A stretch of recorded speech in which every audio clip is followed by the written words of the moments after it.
اللہ کے نام سے جو رحمان و رحیم ہے۔ تم سے انفال کے متعلق پوچھتے ہیں، کہو یہ انفال تو اللہ اور اس کے رسول کے ہیں، پس تم لوگ اللہ سے ڈرو اور اپنے آپس کے تعلقات درست کرو اور اللہ اور اس کے رسول کی اطاعت کرو اگر تم مومن ہو۔ سچے اہل ایمان تو وہ لوگ ہیں جن کے دل اللہ کا ذکر سن کر لرز جاتے ہیں، اور جب اللہ کی آیات ان کے سامنے پڑھی جاتی ہیں تو ان کا ایمان بڑھ جاتا ہے، اور وہ اپنے رب پر اعتماد رکھتے ہیں، جو نماز قائم کرتے ہیں اور جو کچھ ہم نے ان کو دیا ہے اس میں سے ہماری راہ میں خرچ کرتے ہیں۔ ایسے ہی لوگ حقیقی مومن ہیں، ان کے لیے ان کے رب کے پاس بڑے درجے ہیں، قصوروں سے درگزر ہے اور بہترین رزق ہے۔ اس مال غنیمت کے معاملے میں بھی ویسی ہی صورت پیش آ رہی ہے جیسی اس وقت پیش آئی تھی جبکہ تیرا رب تجھے حق کے ساتھ تیرے گھر سے نکال لایا تھا، اور مومنوں میں سے ایک گروہ کو یہ سخت ناگوار تھا، وہ اس حق کے معاملے میں تجھ سے جھگڑ رہے تھے، دراں حالے کہ وہ صاف صاف نمایاں ہو چکا تھا۔ ان کا حال یہ تھا کہ گویا وہ آنکھوں دیکھے موت کی طرف ہانکے جا رہے ہیں۔ یاد کرو وہ موقع جبکہ اللہ تم سے وعدہ کر رہا تھا کہ دونوں گروہوں میں سے ایک تمہیں مل جائے گا۔ تم چاہتے تھے کہ کمزور گروہ تمہیں ملے، مگر اللہ کا ارادہ یہ تھا کہ اپنے ارشادات سے حق کو حق کر دکھائے اور کافروں کی جڑ کاٹ دے تاکہ حق حق ہو کر رہے اور باطل باطل ہو کر رہ جائے، خواہ مجرموں کو یہ کتنا ہی ناگوار ہو۔ اور وہ موقع جبکہ تم اپنے رب سے فریاد کر رہے تھے، جواب میں اس نے فرمایا کہ میں تمہاری مدد کے لیے پے در پے 1000 فرشتے بھیج رہا ہوں۔ یہ بات اللہ نے تمہیں صرف اس لیے بتا دی کہ تمہیں خوشخبری ہو اور تمہارے دل اس سے مطمئن ہو جائیں، ورنہ مدد تو جب بھی ہوتی ہے اللہ ہی کی طرف سے ہوتی ہے، یقیناً اللہ زبردست اور دانا ہے۔ اور وہ وقت جبکہ اللہ اپنی طرف سے غنودگی کی شکل میں تم پر اطمینان و بے خوفی کی کیفیت طاری کر رہا تھا، اور آسمان سے تمہارے اوپر پانی برسا رہا تھا تاکہ تمہیں پاک کرے اور تم سے شیطان کی ڈالی ہوئی نجاست دور کرے اور تمہاری ہمت بندھائے اور اس کے ذریعے سے تمہارے قدم جما دے۔ اور وہ وقت جبکہ تمہارا رب فرشتوں کو اشارہ کر رہا تھا کہ میں تمہارے ساتھ ہوں، تم اہل ایمان کو ثابت قدم رکھو، میں ابھی ان کافروں کے دلوں میں رعب ڈالے دیتا ہوں، پس تم ان کی گردنوں پر ضرب اور جوڑ جوڑ پر چوٹ لگاؤ۔ یہ اس لیے کہ ان لوگوں نے اللہ اور اس کے رسول کا مقابلہ کیا، اور جو اللہ اور اس کے رسول کا مقابلہ کرے اللہ اس کے لیے نہایت سخت گیر ہے۔ یہ ہے تم لوگوں کی سزا، اب اس کا مزہ چکھو اور تمہیں معلوم ہو کہ حق کا انکار کرنے والوں کے لیے دوزخ کا عذاب ہے۔ اے ایمان لانے والو، جب تم ایک لشکر کی صورت میں کفار سے دوچار ہو تو ان کے مقابلے میں پیٹھ نہ پھیرو۔ جس نے ایسے موقع پر پیٹھ پھیری الا یہ کہ جنگی چال کے طور پر ایسا کرے یا کسی دوسری فوج سے جا ملنے کے لیے، تو وہ اللہ کے غضب میں گر جائے گا، اس کا ٹھکانہ جہنم ہوگا اور وہ بہت بری جائے بازگشت ہے۔ پس حقیقت یہ ہے کہ تم نے انہیں قتل نہیں کیا بلکہ اللہ نے ان کو قتل کیا، اور تو نے نہیں پھینکا بلکہ اللہ نے پھینکا، اور مومنوں کے ہاتھ جو اس کام میں استعمال کیے گئے تو یہ اس لیے تھا کہ اللہ مومنوں کو ایک بہترین آزمائش سے کامیابی کے ساتھ گزار دے، یقیناً اللہ سننے اور جاننے والا ہے۔ یہ معاملہ تو تمہارے ساتھ ہے، اور کافروں کے ساتھ معاملہ یہ ہے کہ اللہ ان کی چالوں کو کمزور کرنے والا ہے۔ ان کافروں سے کہہ دو اگر تم فیصلہ چاہتے تھے تو لو فیصلہ تمہارے سامنے آ گیا، اب باز آ جاؤ تو تمہارے ہی لیے بہتر ہے، ورنہ پھر پلٹ کر اسی حماقت کا اعادہ کرو گے تو ہم بھی اسی سزا کا اعادہ کریں گے، اور تمہاری جمعیت خواہ وہ کتنی ہی زیادہ ہو تمہارے کچھ کام نہ آ سکے گی۔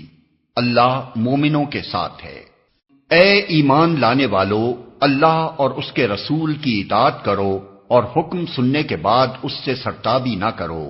ان لوگوں کی طرح نہ ہو جاؤ جنہوں نے کہا کہ ہم نے سنا حالانکہ وہ نہیں سنتے۔ یقیناً خدا کے نزدیک بدترین قسم کے جانور وہ بہرے گونگے لوگ ہیں جو عقل سے کام نہیں لیتے۔ اگر اللہ کو معلوم ہوتا کہ ان میں کچھ بھی بھلائی ہے تو وہ ضرور انہیں سننے کی توفیق دیتا، لیکن بھلائی کے بغیر۔ اگر وہ ان کو سنواتا تو وہ بے رخی کے ساتھ منہ پھیر جاتے۔ اے ایمان لانے والو، اللہ اور اس کے رسول کی پکار پر لبیک کہو، جبکہ رسول تمہیں اس چیز کی طرف بلائے جو تمہیں زندگی بخشنے والی ہے، اور جان رکھو کہ اللہ آدمی اور اس کے دل کے درمیان حائل ہے، اور اسی کی طرف تم سمیٹے جاؤ گے۔ اور بچو اس فتنے سے جس کی شامت مخصوص طور پر صرف انہی لوگوں تک محدود نہ رہے گی جنہوں نے تم میں سے گناہ کیا ہو، اور جان رکھو کہ اللہ سخت سزا دینے والا ہے۔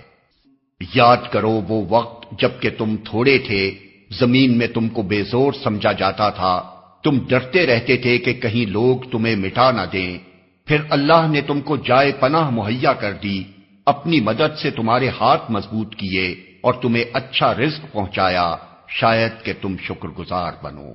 اے ایمان لانے والو، جانتے بوجھتے اللہ اور اس کے رسول کے ساتھ خیانت نہ کرو، اپنی امانتوں میں غداری کے مرتکب نہ ہو، اور جان رکھو کہ تمہارے مال اور تمہاری اولاد حقیقت میں سامان آزمائش ہیں، اور اللہ کے پاس اجر دینے کے لیے بہت کچھ ہے۔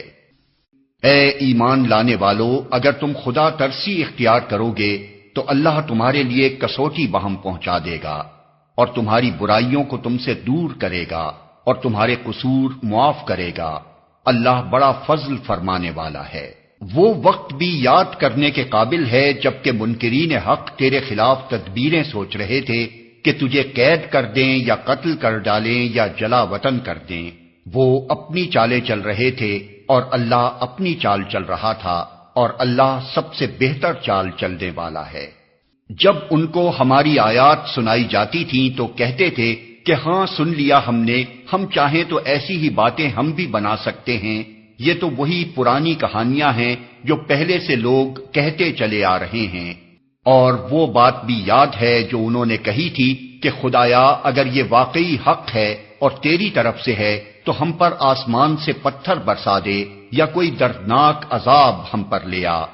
اس وقت تو اللہ ان پر عذاب نازل کرنے والا نہ تھا جبکہ تو ان کے درمیان موجود تھا، اور نہ اللہ کا یہ قاعدہ ہے کہ لوگ استغفار کر رہے ہوں اور وہ ان کو عذاب دے دے۔ لیکن اب کیوں نہ وہ ان پر عذاب نازل کرے جبکہ وہ مسجد حرام کا راستہ روک رہے ہیں، حالانکہ وہ اس مسجد کے جائز متولی نہیں ہیں۔ اس کے جائز متولی تو صرف اہل تقوی ہی ہو سکتے ہیں، مگر اکثر لوگ اس بات کو نہیں جانتے۔ بیت اللہ کے پاس ان لوگوں کی نماز کیا ہوتی ہے، بس سیٹیاں بجاتے اور تالیاں پیٹتے ہیں۔ پس اب لو اس عذاب کا مزہ چکھو اپنے اس انکار حق کی پاداش میں جو تم کرتے رہے ہو۔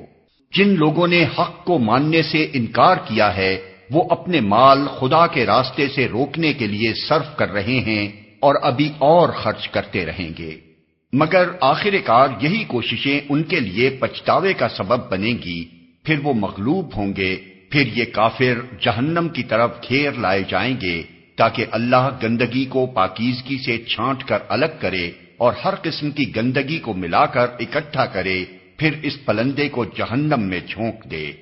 یہی لوگ اصلی دیوالیے ہیں۔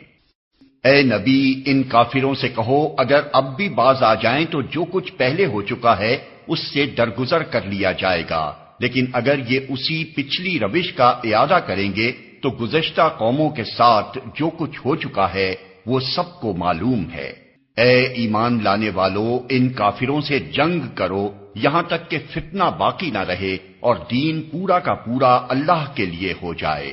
پھر اگر وہ فتنے سے رک جائیں تو ان کے اعمال کا دیکھنے والا اللہ ہے، اور اگر وہ نہ مانے تو جان رکھو کہ اللہ تمہارا سرپرست ہے اور وہ بہترین حامی و مددگار ہے۔ اور تمہیں معلوم ہو کہ جو کچھ مال غنیمت تم نے حاصل کیا ہے اس کا 5واں حصہ اللہ اور اس کے رسول اور رشتہ داروں اور یتیموں اور مسکینوں اور مسافروں کے لیے ہے، اگر تم ایمان لائے ہو اللہ پر اور اس چیز پر جو فیصلے کے روز یعنی دونوں فوجوں کی مٹ بھیڑ کے دن ہم نے اپنے بندے پر نازل کی تھی، تو یہ حصہ بخوشی ادا کرو، اللہ ہر چیز پر قادر ہے۔ یاد کرو وہ وقت جب کہ تم وادی کے اس جانب تھے اور وہ دوسری جانب پڑاؤ ڈالے ہوئے تھے اور قافلہ تم سے نیچے ساحل کی طرف تھا۔ اگر کہیں پہلے سے تمہارے اور ان کے درمیان مقابلے کی قرارداد ہو چکی ہوتی تو تم ضرور اس موقع پر پہلو تہی کر جاتے، لیکن جو کچھ پیش آیا وہ اس لیے تھا کہ جس بات کا فیصلہ اللہ کر چکا تھا اسے ظہور میں لے آئے، تاکہ جسے ہلاک ہونا ہے وہ دلیل روشن کے ساتھ ہلاک ہو، اور جسے زندہ رہنا ہے وہ دلیل روشن کے ساتھ زندہ رہے۔ یقیناً خدا سننے اور جاننے والا ہے۔ اور یاد کرو وہ وقت جب کہ اے نبی خدا ان کو تمہارے خواب میں تھوڑا دکھا رہا تھا، اگر کہیں وہ تمہیں ان کی تعداد زیادہ دکھا دیتا تو ضرور تم لوگ ہمت ہار جاتے اور لڑائی کے معاملے میں جھگڑا شروع کرتے تھے، لیکن اللہ ہی نے اس سے تمہیں بچایا، یقیناً وہ سینوں کا حال تک جانتا ہے۔ اور یاد کرو جب کہ مقابلے کے وقت خدا نے تم لوگوں کی نگاہوں میں دشمنوں کو تھوڑا دکھایا اور ان کی نگاہوں میں تمہیں کم کر کے پیش کیا، تاکہ جو بات ہونی تھی اسے اللہ ظہور میں لے آئے، اور آخر کار سارے معاملات اللہ ہی کی طرف رجوع کرتے ہیں۔ اے ایمان لانے والو، جب کسی گروہ سے تمہارا مقابلہ ہو تو ثابت قدم رہو اور اللہ کو کثرت سے یاد کرو، توقع ہے کہ تمہیں کامیابی نصیب ہوگی، اور اللہ اور اس کے رسول کی اطاعت کرو اور آپس میں جھگڑو نہیں، ورنہ تمہارے اندر کمزوری پیدا ہو جائے گی اور تمہاری ہوا اکھڑ جائے گی۔ صبر سے کام لو، یقیناً اللہ صبر کرنے والوں کے ساتھ ہے۔ اور ان لوگوں کے سے رنگ ڈھنگ نہ اختیار کرو جو اپنے گھروں سے اتراتے اور لوگوں کو اپنی شان دکھاتے ہوئے نکلے، اور جن کی روش یہ ہے کہ اللہ کے راستے سے روکتے ہیں۔ جو کچھ وہ کر رہے ہیں وہ اللہ کی گرفت سے باہر نہیں ہے۔ ذرا خیال کرو اس وقت کا جبکہ شیطان نے ان لوگوں کے کرتوت ان کی نگاہوں میں خوشنما بنا کر دکھائے تھے، اور ان سے کہا تھا کہ آج کوئی تم پر غالب نہیں آ سکتا، اور یہ کہ میں تمہارے ساتھ ہوں۔ مگر جب دونوں گروہوں کا آمنا سامنا ہوا تو وہ الٹے پاؤں پھر گیا اور کہنے لگا کہ میرا تمہارا ساتھ نہیں ہے، میں وہ کچھ دیکھ رہا ہوں جو تم لوگ نہیں دیکھتے، مجھے خدا سے ڈر لگتا ہے اور خدا بڑی سخت سزا دینے والا ہے۔ جبکہ منافقین اور وہ سب لوگ جن کے دلوں کو روگ لگا ہوا ہے کہہ رہے تھے کہ ان لوگوں کو تو ان کے دین نے خپ میں مبتلا کر رکھا ہے، حالانکہ اگر کوئی اللہ پر بھروسہ کرے تو یقیناً اللہ بڑا زبردست اور دانا ہے۔ کاش تم اس حالت کو دیکھ سکتے جب فرشتے مقتول کافروں کی روحیں قبض کر رہے تھے، وہ ان کے چہروں اور ان کے کولوں پر ضربیں لگاتے جاتے تھے اور کہتے جاتے تھے لو اب جلنے کی سزا بھگتو، یہ وہ جزا ہے جس کا سامان تمہارے اپنے ہاتھوں نے پیشگی مہیا کر رکھا تھا، ورنہ اللہ تو اپنے بندوں پر ظلم کرنے والا نہیں ہے۔ یہ معاملہ ان کے ساتھ اسی طرح پیش آیا جس طرح آل فرعون اور ان سے پہلے کے دوسرے لوگوں کے ساتھ پیش آتا رہا ہے کہ انہوں نے اللہ کی آیات کو ماننے سے انکار کیا اور اللہ نے ان کے گناہوں پر انہیں پکڑ لیا۔ اللہ قوت رکھتا ہے اور سخت سزا دینے والا ہے۔ یہ اللہ کی اس سنت کے مطابق ہوا کہ وہ کسی نعمت کو جو اس نے کسی قوم کو عطا کی ہو اس وقت تک نہیں بدلتا جب تک کہ وہ قوم خود اپنے طرز عمل کو نہیں بدل دیتی۔ اللہ سب کچھ سننے اور جاننے والا ہے۔ آل فرعون اور ان سے پہلے کی قوموں کے ساتھ جو کچھ پیش آیا وہ اسی ضابطے کے مطابق تھا۔ انہوں نے اپنے رب کی آیات کو جھٹلایا، تب ہم نے ان کے گناہوں کی پاداش میں انہیں ہلاک کیا اور آل فرعون کو غرق کر دیا۔ یہ سب ظالم لوگ تھے۔ یقیناً اللہ کے نزدیک زمین پر چلنے والی مخلوق میں سب سے بدتر وہ لوگ ہیں جنہوں نے حق کو ماننے سے انکار کر دیا، پھر کسی طرح وہ اسے قبول کرنے پر تیار نہیں ہیں، خصوصاً ان میں سے وہ لوگ جن کے ساتھ تو نے معاہدہ کیا، پھر وہ ہر موقع پر اس کو توڑتے ہیں اور ذرا خدا کا خوف نہیں کرتے۔ بس اگر یہ لوگ تمہیں لڑائی میں مل جائیں تو ان کی ایسی خبر لو کہ ان کے بعد جو دوسرے لوگ ایسی روش اختیار کرنے والے ہوں ان کے حواس باختہ ہو جائیں۔ توقع ہے کہ بدعہدوں کے اس انجام سے وہ سبق لیں گے۔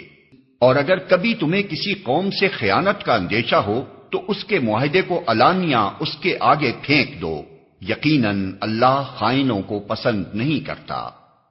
منکرین حق اس غلط فہمی میں نہ رہیں کہ وہ بازی لے گئے، یقیناً وہ ہم کو ہرا نہیں سکتے۔ اور تم لوگ جہاں تک تمہارا بس چلے زیادہ سے زیادہ طاقت اور تیار بندھے رہنے والے گھوڑے ان کے مقابلے کے لیے مہیا رکھو، تاکہ اس کے ذریعے سے اللہ کے اور اپنے دشمنوں کو اور ان دوسرے اعداء کو خوف زدہ کر دو جنہیں تم نہیں جانتے مگر اللہ جانتا ہے۔ اللہ کی راہ میں جو کچھ تم خرچ کرو گے اس کا پورا پورا بدل تمہاری طرف پلٹایا جائے گا، اور تمہارے ساتھ ہرگز ظلم نہ ہوگا۔ اور اے نبی، اگر دشمن صلح و سلامتی کی طرف مائل ہوں تو تم بھی اس کے لیے آمادہ ہو جاؤ اور اللہ پر بھروسہ کرو، یقیناً وہی سب کچھ سننے اور جاننے والا ہے۔ اور اگر وہ دھوکے کی نیت رکھتے ہوں تو تمہارے لیے اللہ کافی ہے۔ وہی تو ہے جس نے اپنی مدد سے اور مومنوں کے ذریعے سے تمہاری تائید کی، اور مومنوں کے دل ایک دوسرے کے ساتھ جوڑ دیے۔ تم روئے زمین کی ساری دولت بھی خرچ کر ڈالتے تو ان لوگوں کے دل نہ جوڑ سکتے تھے، مگر وہ اللہ ہے جس نے ان لوگوں کے دل جوڑے، یقیناً وہ بڑا زبردست اور دانا ہے۔ اے نبی، تمہارے لیے اور تمہارے پیرو اہل ایمان کے لیے تو بس اللہ کافی ہے۔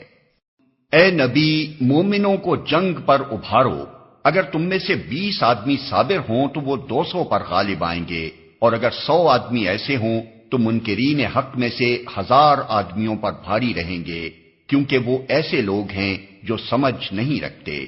اچھا، اب اللہ نے تمہارا بوجھ ہلکا کیا اور اسے معلوم ہوا کہ ابھی تم میں کمزوری ہے، بس اگر تم میں سے 100 آدمی صابر ہوں تو وہ 200 پر، اور 1000 آدمی ایسے ہوں تو 2000 پر اللہ کے حکم سے غالب آئیں گے، اور اللہ ان لوگوں کے ساتھ ہے جو صبر کرنے والے ہیں۔ کسی نبی کے لیے یہ زیبا نہیں ہے کہ اس کے پاس قیدی ہوں جب تک کہ وہ زمین میں دشمنوں کو اچھی طرح کچل نہ دے۔ تم لوگ دنیا کے فائدے چاہتے ہو، حالانکہ اللہ کے پیش نظر آخرت ہے، اور اللہ غالب اور حکیم ہے۔ اگر اللہ کا نوشتہ پہلے نہ لکھا جا چکا ہوتا تو جو کچھ تم لوگوں نے لیا ہے اس کی پاداش میں تم کو بڑی سزا دی جاتی۔ بس جو کچھ تم نے مال حاصل کیا ہے اسے کھاؤ کہ وہ حلال اور پاک ہے، اور اللہ سے ڈرتے رہو، یقیناً اللہ درگزر کرنے والا اور رحم فرمانے والا ہے۔ اے نبی، تم لوگوں کے قبضے میں جو قیدی ہیں ان سے کہو، اگر اللہ کو معلوم ہوا کہ تمہارے دلوں میں کچھ خیر ہے تو وہ تمہیں اس سے بڑھ چڑھ کر دے گا جو تم سے لیا گیا ہے، اور تمہاری خطائیں معاف کرے گا۔ اللہ درگزر کرنے والا اور رحم فرمانے والا ہے۔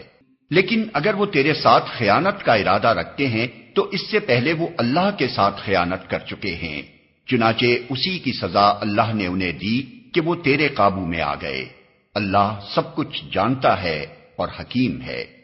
جن لوگوں نے ایمان قبول کیا اور ہجرت کی اور اللہ کی راہ میں اپنی جانیں لڑائیں اور اپنے مال کھپائے، اور جن لوگوں نے ہجرت کرنے والوں کو جگہ دی اور ان کی مدد کی، وہی دراصل ایک دوسرے کے ولی ہیں۔ رہے وہ لوگ جو ایمان تو لے آئے مگر ہجرت کر کے دارالاسلام میں آ نہیں گئے، تو ان سے تمہارا ولایت کا کوئی تعلق نہیں ہے جب تک کہ وہ ہجرت کر کے نہ آ جائیں۔ ہاں، اگر وہ دین کے معاملے میں تم سے مدد مانگیں تو ان کی مدد کرنا تم پر فرض ہے، لیکن کسی ایسی قوم کے خلاف نہیں جس سے تمہارا معاہدہ ہو۔ جو کچھ تم کرتے ہو اللہ اسے دیکھتا ہے۔ جو لوگ منکر حق ہیں وہ ایک دوسرے کی حمایت کرتے ہیں۔ اگر تم یہ نہ کرو گے تو زمین میں فتنہ اور بڑا فساد برپا ہوگا۔ جو لوگ ایمان لائے اور جنہوں نے اللہ کی راہ میں گھر بار چھوڑے اور جد و جہد کی اور جنہوں نے پناہ دی اور مدد کی، وہی سچے مومن ہیں۔ ان کے لیے خطاؤں سے درگزر ہے اور بہترین رزق ہے۔ اور جو لوگ بعد میں ایمان لائے اور ہجرت کر کے آ گئے اور تمہارے ساتھ مل کر جد و جہد کرنے لگے، وہ بھی تم ہی میں شامل ہیں، مگر اللہ کی کتاب میں خون کے رشتہ دار ایک دوسرے کے زیادہ حقدار ہیں۔ یقیناً اللہ ہر چیز کو جانتا ہے۔